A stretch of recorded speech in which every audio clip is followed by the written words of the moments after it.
পটুয়াখালীর কলাপাড়ায় ট্রলার থেকে বিপুল পরিমাণ অবৈধ জ্বালানি তেল জব্দ করেছে পুলিশ। এ ঘটনায় ভ্রাম্যমাণ আদালতের মাধ্যমে জরিমানাও করা হয়েছে। বৃহস্পতিবার সকাল 9:30টার দিকে পৌর শহরের ফেরিঘাট সংলগ্ন আন্দারমানিক নদীতে নোঙর করা একটি ট্রলার থেকে 16 ব্যারেল ডিজেল ও 15 ব্যারেল পেট্রোল জব্দ করা হয়। পরে ঘটনাস্থলে ভ্রাম্যমাণ আদালত পরিচালনা করেন নির্বাহী ম্যাজিস্ট্রেট ও উপজেলা সহকারী কমিশনার ইয়াসিন সাদিক।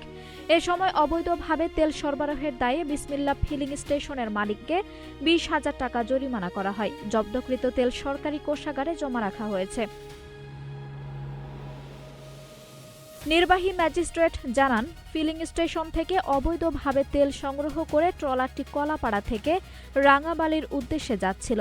গোপন সংবাদের ভিত্তিতে অভিযান চালিয়ে ট্রলার থেকে 16 ব্যারেল ডিজেল ও 15 ব্যারেল পেট্রোল জব্দ করা হয়। আপনারা জানেন, দেশে এখন একটি বিশেষ পরিস্থিতি উদ্ভূত হয়েছে, জ্বালানি তেলের কিছুটা সংকট তৈরি হয়েছে।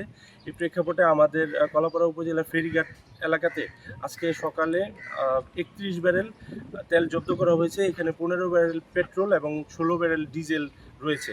আমাদের বিসমিল্লাহ ফিলিং স্টেশন আমাদেরকে অবগত না করে, অর্থাৎ উপজেলা নির্বাহী অফিসার এবং ওসি সাহেবকে অবগত না করেই সাব ডিলারের কাছে এগুলো প্রদান করেন। সাব ডিলারের আমরা বিস্ফোরক লাইসেন্স পেয়েছি হালনাগাদকৃত। তবে যেহেতু আমাদের পেট্রোল পাম্পটি ভোক্তা অধিকার সংরক্ষণ আইন 2009-এর 45 ধারা অনুসারে যথাযথভাবে এটি বিতরণ করেনি, তাই তাদেরকে আমরা জরিমানার আওতায় নিয়ে এসেছি। তাদেরকে 20,000 টাকা জরিমানা করেছি, অনাদায়ে 1 মাস বিনাশ্রম কারাদণ্ড প্রদান করেছি। এবং এই 31 ব্যারেল ফুয়েল আমরা সরকারের কোষাগারে এগুলো বিক্রি করে যেই রাজস্বটা আদায় হবে সেটা আমরা সরকারি কোষাগারে জমা প্রদান করব। অবৈধ তেল মজুদ ও সরবরাহের সঙ্গে জড়িতদের বিরুদ্ধে এ ধরনের অভিযান অব্যাহত থাকবে বলে জানিয়েছে প্রশাসন। আঞ্জুম হক আরবি, নাগরিক প্রতিদিন।